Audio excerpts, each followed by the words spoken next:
on to the main part of our program. Gamble Gardens, it's a real community treasure. I'm sure many people in this room have also been on the annual spring garden tours, which are always a highlight of every year. Seen some wonderful private gardens during that fundraising event. And it's just a great community treasure. My mom moved to Palo Alto when she was about 10, I think. She remembers her scout troop having been invited to have tea with Miss Gamble, which apparently was a tradition, and I see some heads nodding here. There may be some more people here who got to do that, or had family members who did that. So it's a real part of the community. You know, we will hear about the discussion that went on in the community about what to do with the house when Miss Gamble donated it to Palo Alto. I'm looking forward to hearing the story. So thank you very much. We have Mica Pirie, the Executive Director, and our three panelists, founders, Karen Olson and Kurt Wong, who might still be parking, we don't know. And the first garden director, Scott Loosley. So welcome, looking forward to hearing from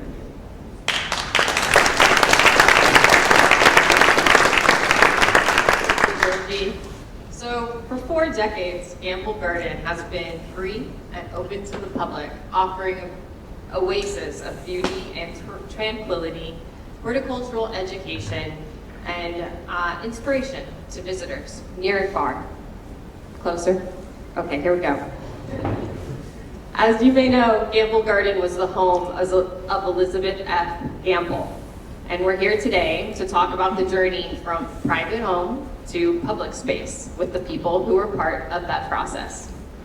Panelists were already introduced, but just a couple more words. Karen Olson was a member of the Garden Club and one of the founders of Gamble Garden and the first board. And Scott Loosley, official title was resident horticulturalist at the start. So we're going to start from the beginning with Karen. And I understand that in 1981, the Garden Club was looking for a home, and that's kind of how all of this got started. So could you just give us a brief intro on the beginning? Okay, well, when I walked in this room, I thought, oh my goodness, this is where it all started, because the Garden Club met here.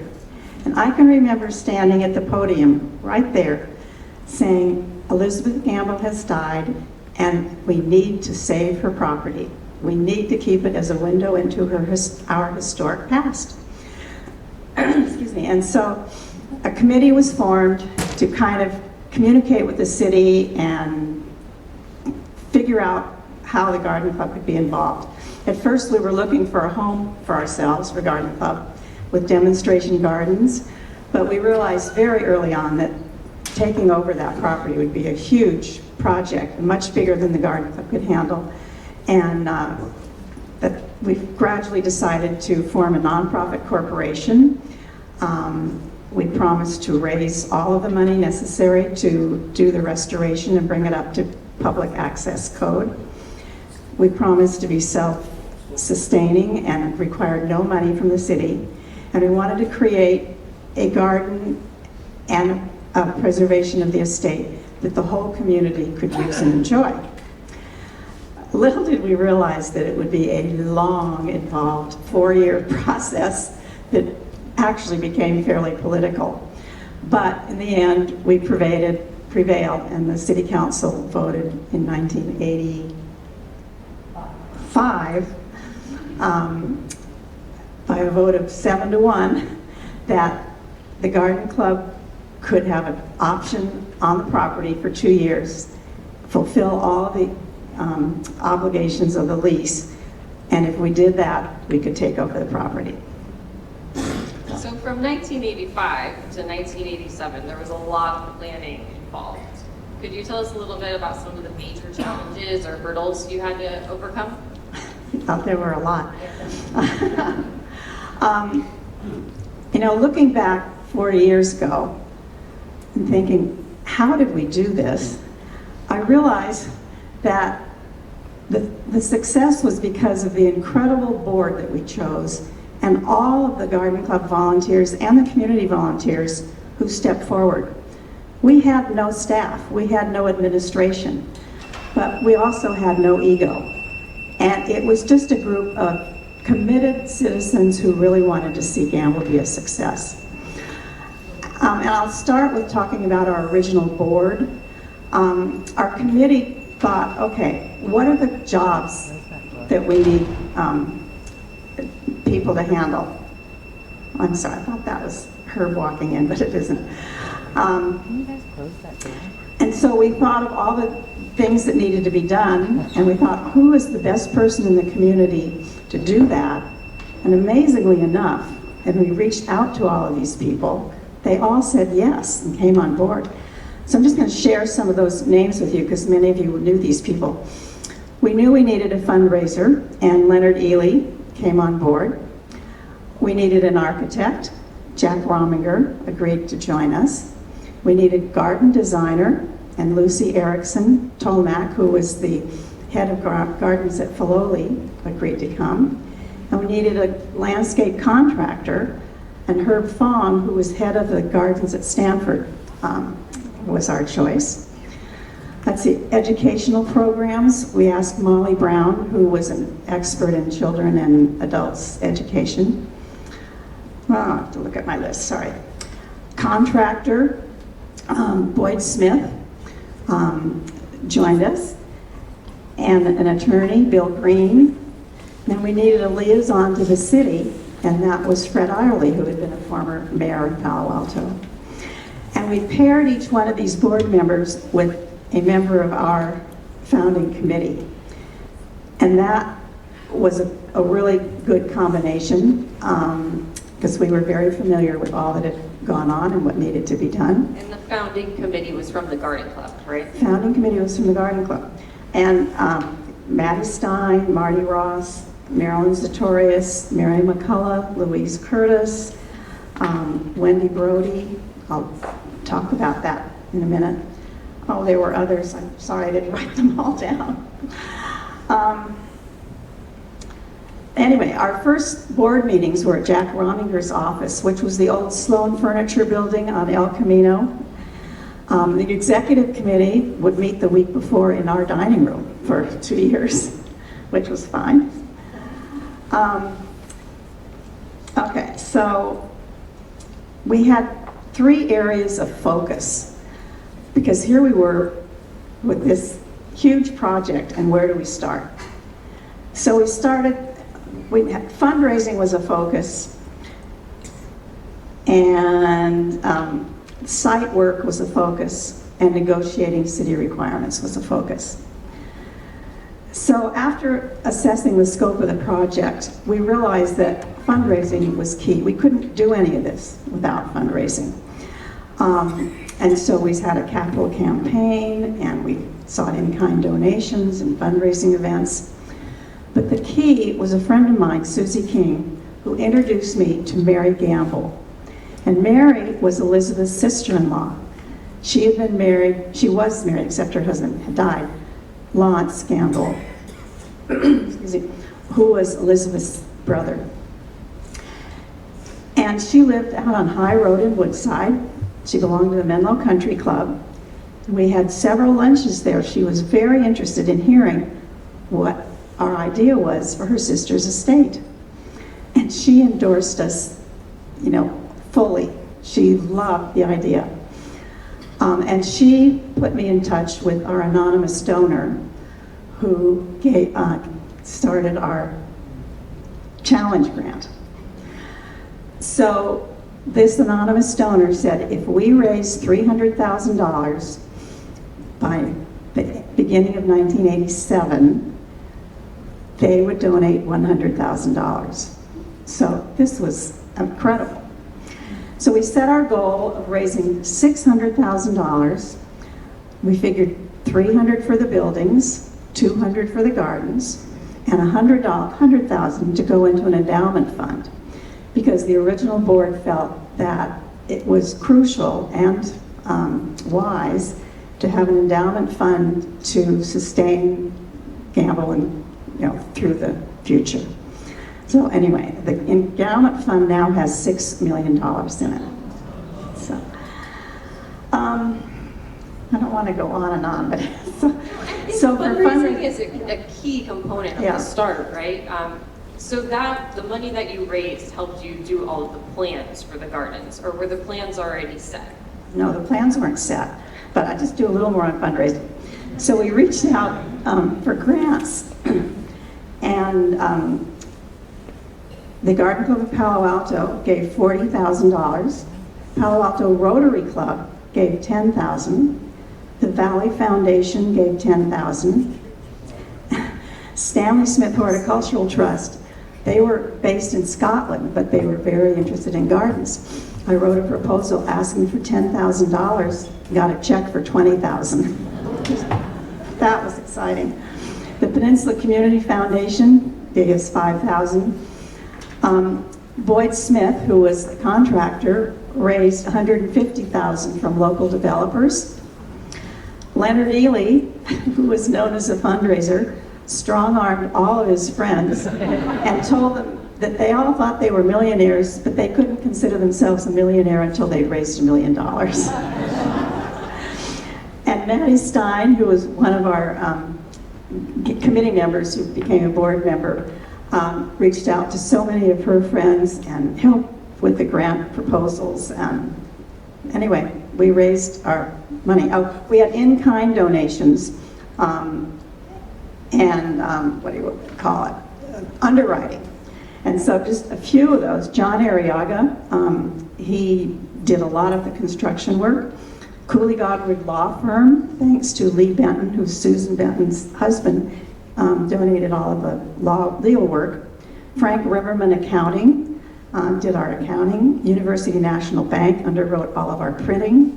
Dahl Plumbing, Eric Roming Architects, and many more. I tried to go through the minutes, but I couldn't find all of this. And fundraising events. Our first garden tour took place in 1986. Wendy Brody was in charge of that. Wendy was sort of my co-chair on the Garden Club committee. And she moved shortly after we took over the property. But Gamble was always dear to her heart, and she died a few years ago and left Gamble $1 million, which was just phenomenal. Anyway, dear Wendy. And she started a membership drive for charter members. We ended up with 850 members to start with. And the other thing is, Williams-Sonoma opened Gardener's Eden at Town and Country Village. I don't know if you remember that. But they had an opening gala and gave all of the proceeds to Gamble Gardner. And that was $8,000. But my fondest memory of that evening was Mary Gamble showed up. Now, she was an old lady, but she had her chauffeur drive her. She was all dressed up in a suit and a hat, and she came to support us. So that was exciting. Okay, so the site work, we had to figure out how we were going to use the property, and it required assessment of our needs as well as assessment of the trees and plants and an assessment of the buildings, and then surveying and creating schematic plans and working drawings. The garden goal was to restore this turn-of-the-century American style of garden design, keeping the integrity of existing garden rooms surrounding the house. The working gardens and greenhouse area were for horticultural demonstrations and programs. Roots and Shoots, which was a program for third graders at Walter Hayes School, began about then. And I think it's still going on, although it's not just third graders. The needs included irrigation, lighting, pathways, planting beds, and fencing. And parking was to be on two sides of the property to preserve as much of the garden as possible. The buildings had to be repaired, roof, foundations, upgraded for public access, including sprinklers in the upstairs and down for fire. We had to have handicap lift, and they were insisting that we put panic bars on the old entry doors I absolutely refused to do that. I said, this is a historic building. We're not having panic bars on the front door. And we created an apartment in the upstairs of the house for our head gardener to reside in, as well as building a 2-bathroom building and a excuse me, I think I'm going to end. Storage building and horticultural office. Okay. Yeah, a lot of those plans were set up. And Scott came in to help put in place a lot of the garden planning. And also some of the buildings were still being built when you got there? Yes, actually, when I How about this? What did it look like when you got there? when I first saw the garden, and this was actually prior to being hired, because and there's a little backstory of how I got hired. Yeah, so I was working on an estate in Portola Valley at the time, and answered an ad in the newspaper for it was wanted gardener at famous estate. And that was all it had, and then just here's a box at the Chronicle that you send your resume into. And so I sent my resume in, and that actually was to Filoli, which I found out soon after. And I had gone to Filoli and taken a wisteria pruning class early on while I was still working on that estate, and met Lucy Tolmach at the time, and told her my background. I mean, I had studied horticulture at Cal Poly and graduated in 1980, and met my wife there. We left Cal Poly in 1982 and in a recession, and of course jobs were hard to come by, so that's when we got the job working at the estate. But met Lucy, and so Lucy saw my resume and, oh, I know Scott. And she knew that I had a residence on the estate where I was working, and so if I took a job, I'd need to have a residence. And so she thought, well, this is the perfect situation for Gamble Garden. And so she forwarded my resume to Gamble Garden, and Herb Fong and Lucy interviewed me, and I saw the property, and I just thought, what are we going to do here? I mean, it was interesting. The working garden area was community gardens and roots and shoots, and the formal gardens were not very formal. The double blossom wisteria and the wisteria garden were there, and there were a lot of original camellias and plants that were in the garden. Nothing was really being irrigated, maybe by a hose. So that was the rose garden when I got there. And I think there was a huge fence with chicken wire around it, and somebody had said that was at one time a tennis court on the property, but there was no remnants of a tennis court when I got there. But it was so overgrown, I just thought, oh my gosh, I don't know how this is ever going to get done. But I was up for the challenge. So I got hired in September of 1987, and it was before the residence was completed in the main house.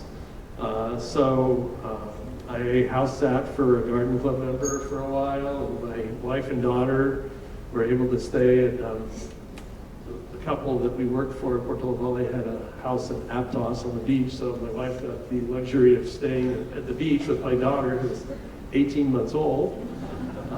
And I started work, and at that time, an older gentleman, Seiki Noro, who went by Bill, because when he went into the service in World War II, nobody could pronounce his name, so he decided to make his first name William, and went by Bill when I first got there.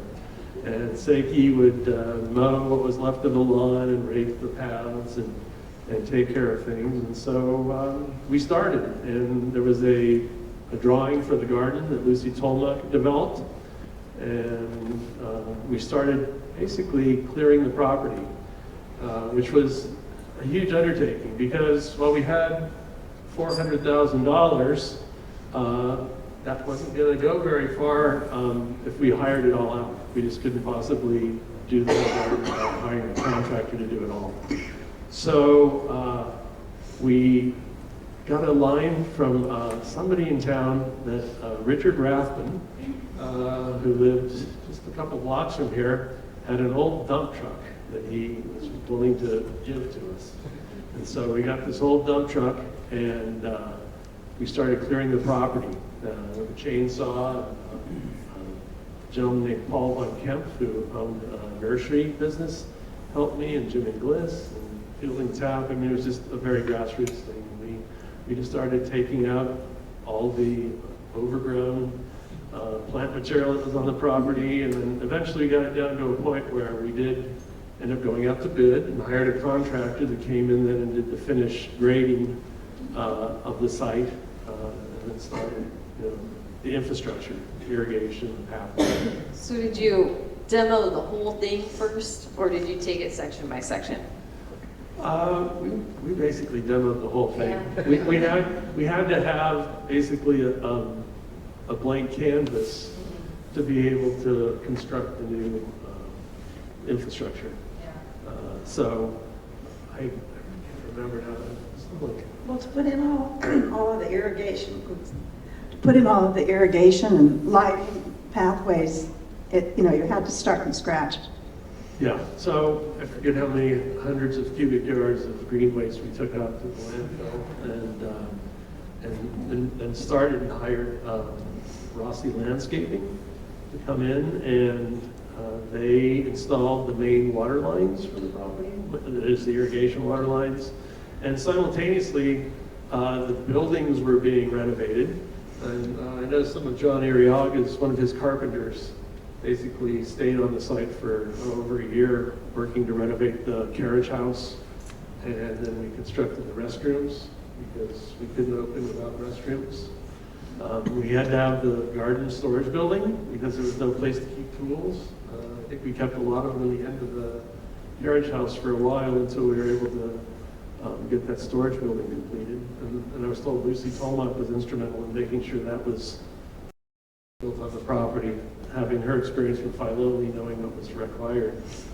So, yeah, it was a great undertaking. I mean, it was a job of a lifetime. Yeah. What did you find any unusual surprises while you were demoing things? I'm thinking of the grotto. The grotto, right? I don't know if there's a picture up here of the grotto, but the grotto fountain, which is the focal point at the end of the alley, was completely covered in ivy. You couldn't see it as a fountain, and there was no water being used in it. It was not functional, and so we, cut back all the ivy from it and exposed it, which unfortunately created an attractive nuisance for kids in the neighborhood. And one of them, or some of them, I didn't see who did it, just found the after effects of it, but they were climbing on it, knocked the rock off of the top of it, and broke the marble scallop bowl that was on it. So unfortunately, but luckily we were able to get that repaired, and it's still in functional shape today. It's great. We took the whole fountain, the wall, completely disassembled all the rocks on it, and reconstructed the entire thing, and then put in a pump and the electricity, so part of the infrastructure. So after demoing a lot of the garden, what are some of the trees that are still there today, or that we decided to leave? Yeah, well, Place? obviously the flowering magnolias, well, the Magnolia grandiflora in the front, I mean, those are obviously a major element of the landscape in the front of the house. And the Canary Island date palms, that was, almost every old California home has a massive Canary Island date palm in front of it. Some of the wisteria garden. Yeah, so the wisteria garden, we had, there were 4 of the original wisterias still in the garden at the time. And I built props to hold them up because they were rotting. They had a lot of that hard rot. So built some sort of like crutch-like props to keep them up. Eventually I germinated seed and grafted more of them, and so completed putting all 6 double wisteria back into the wisteria garden. Other big trees, like I said, the flowering magnolias in the front yard. We had some great trees. Unfortunately, the garden wasn't irrigated regularly, and so once we started irrigating it, we basically did a disservice to some of the plants because there was armillaria, a group fungus that existed on the property. And once we started irrigating, the armillaria took a few of the really nice plants. We had a beautiful orange blossom osmanthus that was in the working garden area. And we had a company called Tree Movers Incorporated that had a 60 or 72-inch tree spade. But they basically lifted this tree from out of the working garden area and brought it and planted it right at the back of the office of the main house. And it was a magnificent specimen, but I think it eventually succumbed to our It was there for a long, long time. It was. Yeah. And it was almost killed by the contractors that were in there. They were working in the winter and they were trying to knock the mud off their shovels. And they were banging the shovel on the trunk of the tree and almost girdled the entire tree. We had to wrap the bark and put it back on to try and save it. So, yeah, everything was always some little interesting things. So a lot of these, you brought in a lot of the maples. Japanese maples that are in the front were planted, and I don't know if any of you know or where Paul Alto House. I have pictures I brought today that it was myself and Jim Inglis and Fielding Tapp and Paul Alto House. We all helped plant those 60-inch box trees in front. And they're all volunteers, right? They were all volunteers. They're all volunteers coming to help. Yeah, The well, only that's- paid staff member right here at the time. I was the only paid staff member for, probably 7 years or so. I mean, we did everything in-house to save money because we just didn't have a lot of extra cash, and every year it was got to do more memberships, and hopefully the garden tour is a success because it wasn't, that we didn't have much money. Right? Yeah. So, Yep. yeah. But otherwise, other large trees, I mean, some of the oak trees were in there. There were a few of those oak trees that succumbed to irrigation as well. They grew without any irrigation. We just started watering them. They ended up getting diseases. One of the trees that was somewhat controversial, that's a real focal point now, is the red oak in the carriage house patio. Lucy Tolbach had identified putting that tree in that location, and when we were having a meeting, I remember Louise Curtis telling us that we can't put that tree there because she needs to have that space to put a tent up for fundraising. And Lucy really held to her guns and said, no, we're going to put this tree here. And we're so glad because it provides shade for that whole patio area. Yeah, and of course that original, there was not a brick patio there. That was just an open dirt driveway. So we had a contractor come in and put in that patio. We also purchased a number of Japanese maples from Momiji Nursery up in Santa Rosa. They were one of the biggest Japanese maple growers. And so a lot of the Japanese maples that are around the restroom area, that formal garden area, were from Momiji Nursery. We had a volunteer, Howard Oliver, who worked for the USGS. He was a collector of rhododendrons, camellias, and flowering magnolias. And so he donated a number of flowering magnolias. The two that are adjacent to the wisteria garden there, I think they're Star Wars. And those were just single whips when we planted them, and now they're massive. Yeah, and then the Sapium sedifera that are along the drive, those were originally spec'd for a home in Woodside that was being constructed, and they decided they didn't want them after they had planted them, and so we dug them up. Lucy Tolbach knew the head gardener of that estate, and so she was able to acquire those, and we dug them up from there and brought them over in our dump truck and then planted them along the drive. So, yeah, it was real grassroots. Yeah, we took donations wherever we could. Yeah. And I'm sure the fundraising didn't stop. We kept going. We're still fundraising all the time. Fundraising didn't stop, Yeah. but the third of my focuses, first was fundraising, second was the site plans, and the third was negotiating with the city, because they had strict requirements of all that we had to accomplish before we could take over the property. So from 1985 to 1987, we incorporated as a nonprofit corporation and created our bylaws, had a tax exempt status, had to have all of our permits and plans approved, had to have safety and handicap issues taken care of in the parking. And between 1981 and, well, see, early on, the city did a decorators showcase. And so decorators came in and spiffed up on the surface the Gamble House. So after that, the city rented the house to a family, and they had a Gamble fund. They rented it for $850 a month, I believe. And at the end of the time, by 1985, they had $65,000 in this Gamble fund. Well, Fred Irely, our ex-mayor who was on our committee, was determined that that $65,000 was going to be used on the Gamble property. And he convinced the city and Ken Schreiber, who was the planning commissioner, to do the roofing and fix the foundation, maybe something else. Anyway, that was a huge help because that saved us $65,000. Anyway, so, and we also have insurance, and there was a great sensitivity to the neighbors. In the lease, we could only have a very few large gatherings every year. I think most things were limited to 50 people. I don't really remember.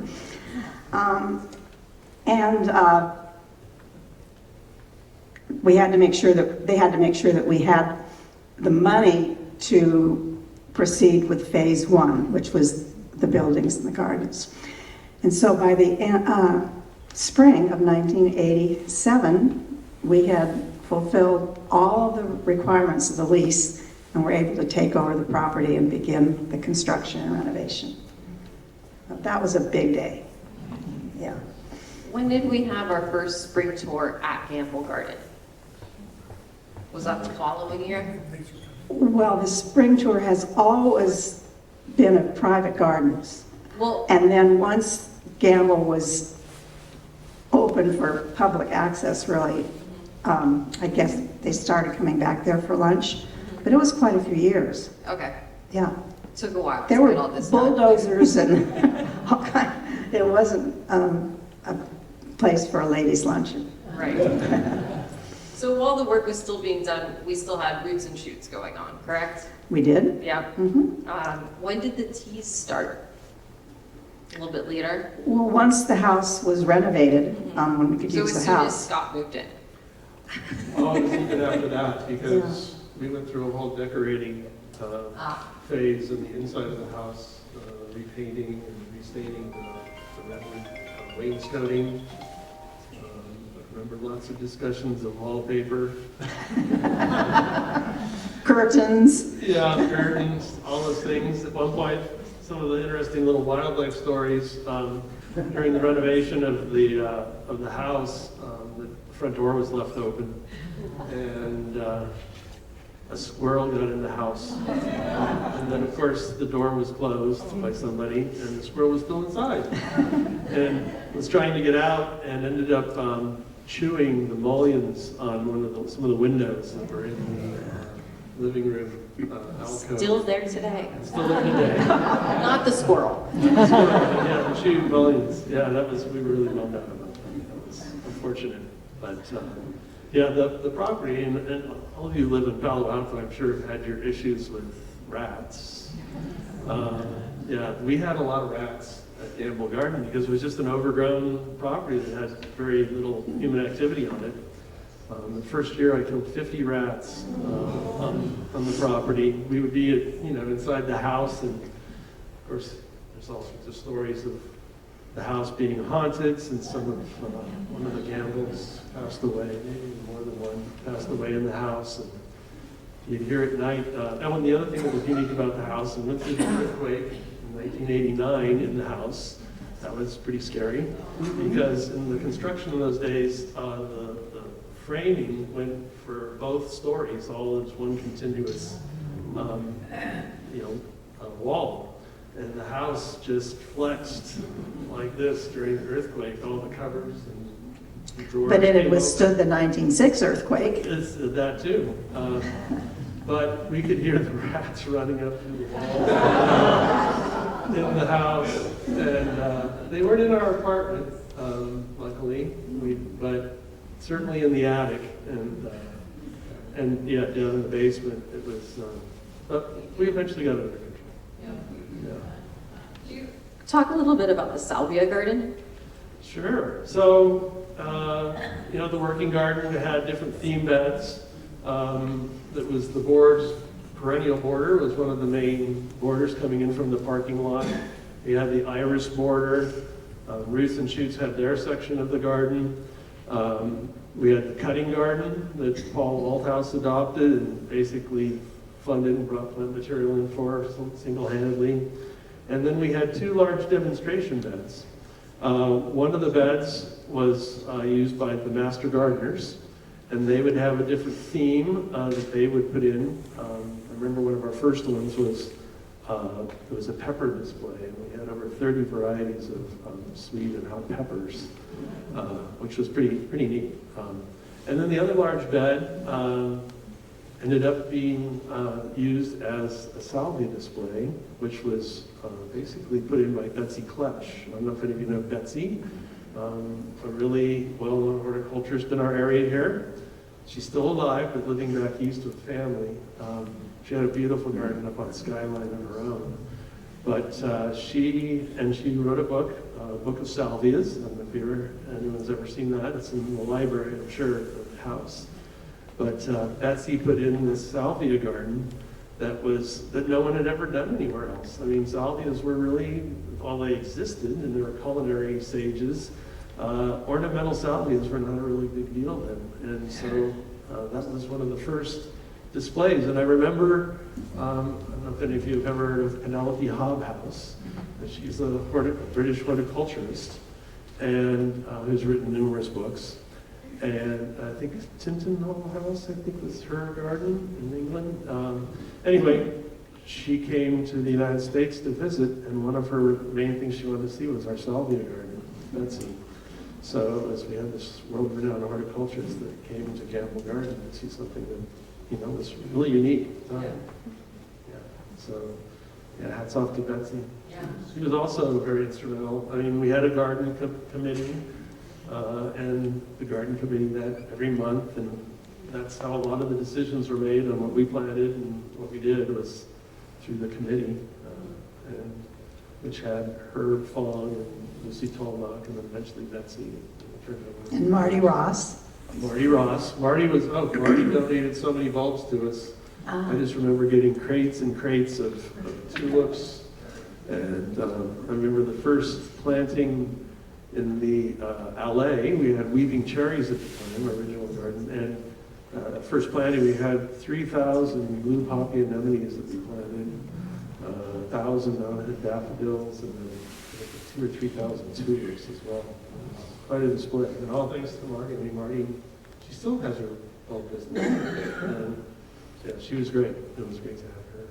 Yeah, I was thinking the first bloom must have been just spectacular after you demo a garden, put everything in, and to see the first blooms come out.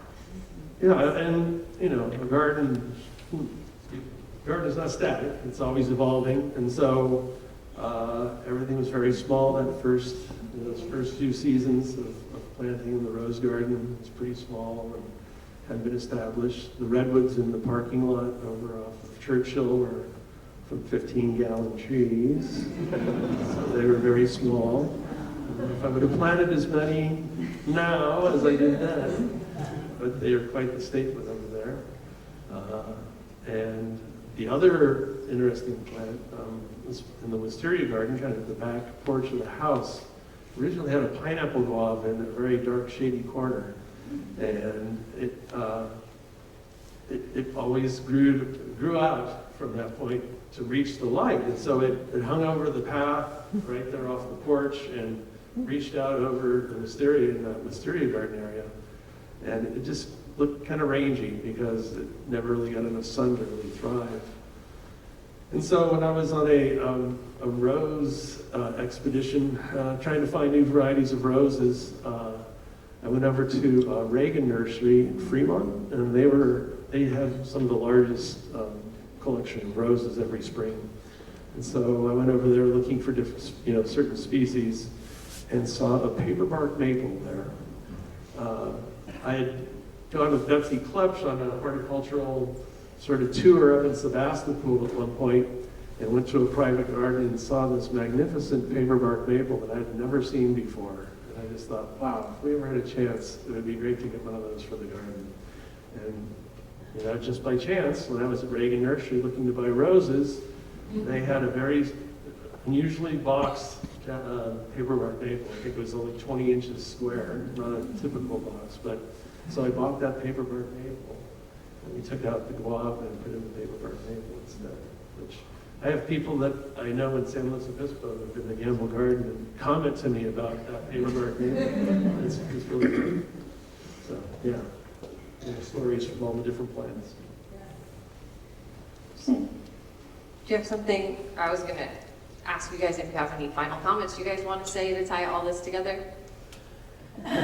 Or any final comments at all that you want to point out? It is so heartwarming to see Gamble Garden today and what a success it is. And it's thanks to all of the people who just really dug in and worked hard and were committed. Yes, and for me, like I said earlier, I mean, basically the job of a lifetime, really, to get the opportunity to start that garden from basically bare bones, and all the friendships from that time period. I mean, unfortunately, a lot of the people that I worked with have passed away now, but I had some of the greatest volunteers. I've worked with other nonprofits in the past, and none of them have had the support of volunteers like Gamble Garden had. I mean, it was pretty spectacular. Yeah, we have notes getting passed on to you through the office quite often, trying to find Scott. Yeah. And my volunteers gave me this great little photo book with little personal notes in it when I left. And so it's very special. Thank you. So Gamble Garden has been a tremendous success, and I'm honored to be part of such a remarkable organization with such an inspiring history. I want to thank the two of you so much for coming here to talk to us today, for the fundamental roles you played in Gamble's early years. And to everyone here today, thank you for the contributions you've made over the past 40 years to keep our garden thriving. When I talk about Gamble, I talk about our core values of giving, volunteering, and community. This afternoon, we've seen how those values trace back to the very start. The giving that made Gamble financially possible, the volunteering that revitalized Elizabeth's home and transformed her property, the community that came together, creating an ecosystem that continues to flourish today. As we look forward into the next 40 years of Gamble, we can't help but ask, how can we summon the dedication and courage of our founders, such that we might inspire the future generations? I also want to thank the Palo Alto Historical Association for having us, co-presenting this with us today, the Palo Alto Art Center for hosting us, and Mid-Penn Media Center for sponsoring this. I hope to see you all at our upcoming spring tour this April. It's going to be the best one yet.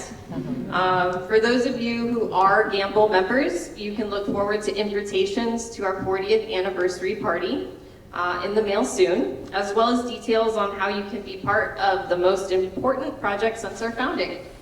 Anyone who's not a member, we'd love to have you join us.